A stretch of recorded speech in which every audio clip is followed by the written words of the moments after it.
देखो जनक, मैंने अर्शी के साथ बहुत वक्त बिताया है। मुझे उसके लिए अफसोस हो रहा है, बहुत बुरा लग रहा है, लेकिन मैंने पूछा कि आप उनसे प्यार करते हैं या नहीं। जनक, तुम्हें समझ में नहीं आ रहा है। मैं तुमसे प्यार करता हूं।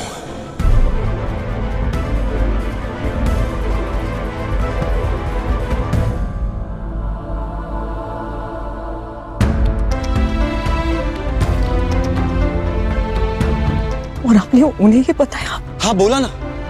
क्या बोला? मैंने कहा उससे कि वो जब चाहे अलग हो सकती है। मेरे पास उसे देने के लिए और कुछ नहीं है। मेरे दिल पे उसका जोर नहीं चलेगा। मेरा दिल किसी और से जुड़ना चाहता है और इस बारे में मैं कुछ नहीं कर सकता। आप उन्हें हर्ट नहीं कर सकते ना ऐसे। तो खुद को हर्ट करूं जिंदगी भर, और तुम्हें भी? नहीं, मैं ठीक हूँ। अगर नहीं भी हो ना, फिर भी यही बोलोगी तुम। पर मैं ठीक हूँ, और ऐसा क्यों बोलूंगी मैं? और मुझे जिंदगी में बहुत कुछ करना है, बहुत बड़ा बनना है मुझे। मेरे पापा की कमाई हुई इज्जत को ना बरकरार रखना है मुझे। उनके कातिलों को पकड़ना है। अपने साथ हुई नाइंसाफी का जवाब चाहिए मुझे। मुझे अपने हक का इंसाफ चाहिए। और आपको क्या लगता है कि आपके और आपके परिवार के इर्द गिर्द मेरी पूरी जिंदगी घूमती है? और मैं जनक, तुम्हारी लाइफ में मेरे लिए कोई जगह नहीं है ना? आप सच में मुझसे ये सवाल पूछ रहे हैं? आज भी आपको ये सवाल पूछना है मुझसे कि मेरी जिंदगी में आपकी क्या जगह है? आप वाकई में नहीं जानते? तुम जानती हो ना? हाँ, तो तुम क्यों जा रही हो? जनक प्लीज मत जाओ ना, रुक जाओ ना प्लीज। मुंबई तो जाना ही था ना मुझे। क्यों जनक, क्यों? और अब एक बार फिर से अनी झनक को रोकने के चक्कर में उसे बहुत सारी बातें बोल चुका है।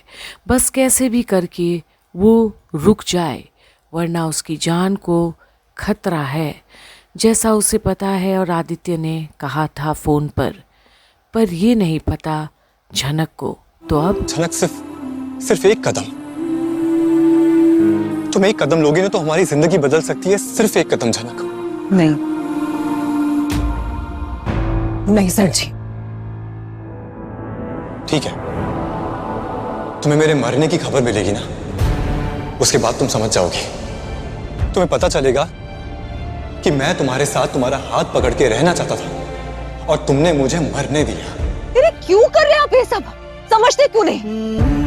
पता है अगर ऐसा कुछ हुआ ना तो घर में ऐसा तूफान आएगा ना कि वो सब कुछ बर्बाद कर देगा। जनक लिसन ना, हम कहीं दूर चले जाएंगे, घर से बहुत दूर। अपनी जिंदगी नए तरीके से शुरू करेंगे। नई जगह, नया शहर, और जरूरत पड़ी तो नए देश चले जाएंगे।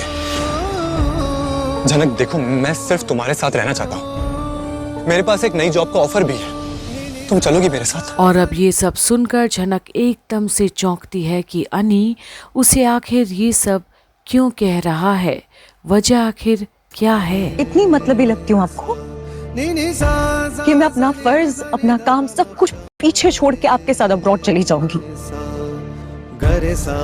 चलो मान लिया, एक बार को चले भी गए तो शुरुआत में सब कुछ बहुत अच्छा लगेगा, लेकिन जहर घुलने में देरी नहीं लगती। और आप जानते हैं ना कि मुझे कुछ बड़ा करना है, कुछ बनना है। मेरा भी गोल है जिंदगी में, मैं वो सब छोड़ के नहीं जा सकती हूँ। तो ठीक है जनक, अगर कहीं और नहीं तो मुंबई शिफ्ट हो जाते हैं। क्या? क्यों? आप वहाँ क्या करेंगे? मैं नई जॉब ढूंढूंगा, मेरे पास क्रेडेंशियल्स है, एक्सपीरियंस है, कोई प्रॉब्लम नहीं होगी। मैं जानती हूँ बहुत आसानी से आपको जॉब मिल जाएगी, लेकिन आपकी बाकी जिम्मेदारियों का क्या? वो सबको पीछे छोड़ के आप जाने के लिए तैयार हैं? जनक कौन सी जिम्मेदारी? देखो, पैसों को लेके कोई प्रॉब्लम नहीं होगी। मैं हर महीने एक सर्टेन अमाउंट घर पे भेजता रहूंगा। पैसों की बात नहीं कर रही हूँ मैं, अर्शी दीदी की बात कर रही हूँ। वो भी तो आपकी जिम्मेदारी है ना। आप बीच रास्ते में उन्हें छोड़ के इन हालातों में कैसे जा सकते हैं? जनक, अर्शी की किस्मत मैंने नहीं लिखी है, तो उसकी लाइफ की जिम्मेदारी मेरी कैसे हुई? लेकिन नहीं, टाइम आ गया, मुझे स्टैंड लेना ही होगा, क्योंकि इस तरह से तो नहीं चल सकता। अब तो या मैं अच्छे से जीऊंगा या मर जाऊंगा। फैसला तुम्हारे हाथों में। तुम बताओ, तुम कौन सा रास्ता चुनोगे मेरे लिए? चुप रहिए आप बखूबी जानते हैं ना कि मैंने आपकी खुशी से ज्यादा कुछ नहीं चाहा है अपनी जिंदगी में, इसलिए बोल रही हूँ अपने अधूरे काम पूरे कीजिए, खुश रहिए ना, अपनी जिंदगी संवारिए, बाकी सब भूल जाइए। पर झनक को नहीं पता कि ये बात जितनी आसानी से वो कह रही है उतनी आसानी से कर नहीं पाएगी। और अनी क्या झनक के बगैर वाकई में मर जाना चाहता है? फिर झनक प्लीज कुछ करो कि जिससे मैं बच जाऊं। क्या करूं मैं? झनक टूट चुका हूं मैं, थक चुका हूं, मेरी जिंदगी बर्बाद होने के कगार में है। प्लीज बचा लो मुझे। क्या बोल रहे हैं आप? क्यों बोल रहे हैं ये सब? क्योंकि यही समय है, यही टाइम है फैसला लेने का। अगर तुम मेरे साथ नहीं रहना चाहती ना तो ठीक है, मत रहो, लेकिन जरूरी नहीं है कि मैं अर्शी के साथ रहूं। मैं इस जिंदगी से निकल जाऊंगा। और निकल के कहां जाएंगे? कहीं भी जाओ, तुम तो मेरे साथ नहीं रहोगी ना, तो तुम्हें बता के क्या होगा? सर जी, झनक प्लीज मुझे बचा लो। मुझसे और नहीं हो पा रहा है, मुझे कुछ समझ में नहीं आ रहा है। सांस लेना जंग के बराबर लगता है मुझे। और अब झनक अनी की ऐसी बहकी बहकी बातें सुनकर घबरा जाती है। मैं नहीं जी पा रहा। झनक प्लीज मेरी मदद करो। सर जी,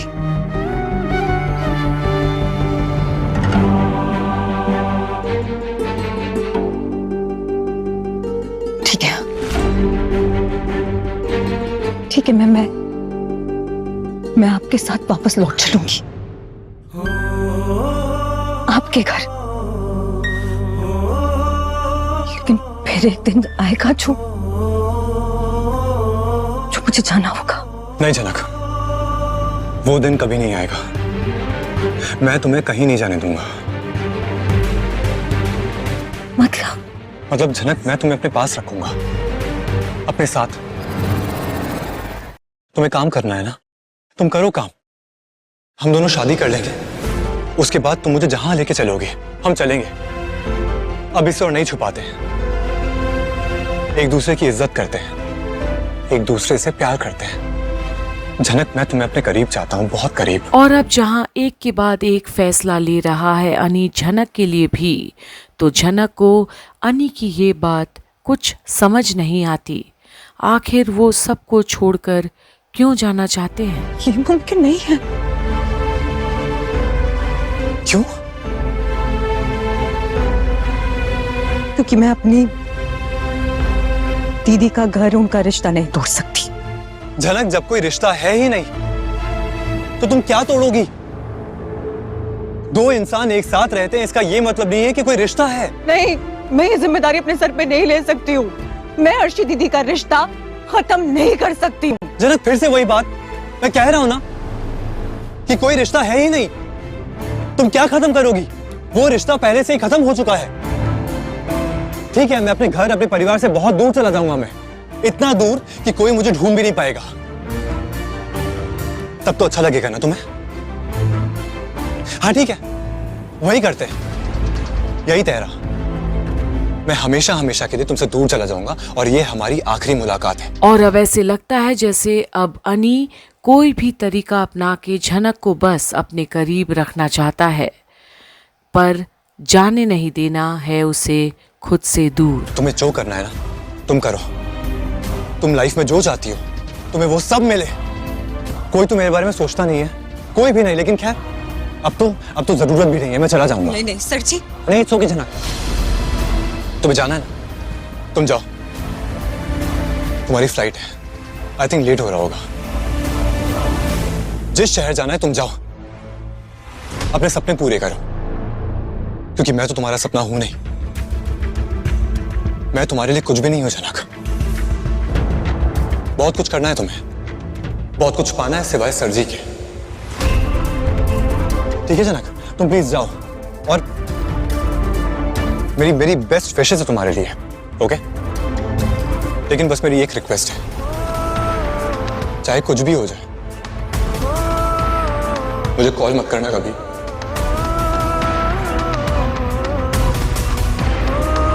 मुझे कभी मत बुलाना अपने पास, ओके? और अब इतना कहकर अनी को खुद से दूर जाते देखती है झनक। वो बिल्कुल हारा हुआ सा लगता है अब। तो क्या झनक जाने देगी अनी को अकेले या जाएगी उसके साथ? ये देखना ना भूलिएगा यहीं कंप्लीट बॉलीवुड की अपडेट्स में, जहां आप देख रहे हैं झनक की सारी अपडेट्स।